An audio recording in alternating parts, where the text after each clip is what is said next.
La toccante testimonianza di un ragazzo di Sorso che nella strage di Utoia ha perso un amico fraterno, sarebbe diventato un leader laburista. Ritorniamo sulla sconvolgente strage che si è verificata in Norvegia per proporvi la testimonianza, il racconto di un giovane studente di Sorso che ha perso un amico nella strage di Utoia, appunto in Norvegia. Sentiamo.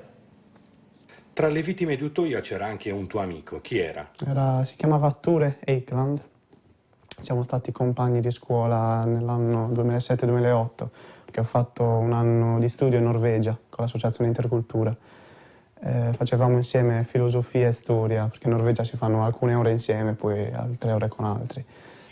Vicini di banco, molto amici, forse era stata la persona che mi è stata più vicina durante quest'anno. Era una promessa della politica norvegese. Sì. Addirittura il primo ministro Stoltenberg mi ha parlato subito dopo, insomma, che hanno appreso della sua morte, perché appunto era una promessa. Come hai saputo della sua morte?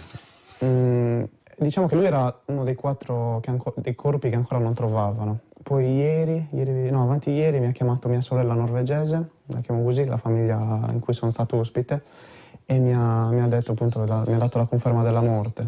Vi dovevate vedere a Roma quest'anno, avreste dovuto trascorrere qualche giorno di vacanza insieme, purtroppo non è andata così. Sì, sicuramente, non so se forse sarebbe piaciuto anche venire in Sardegna, insomma, a trovarmi. Cosa non dimenticherai mai di Tore?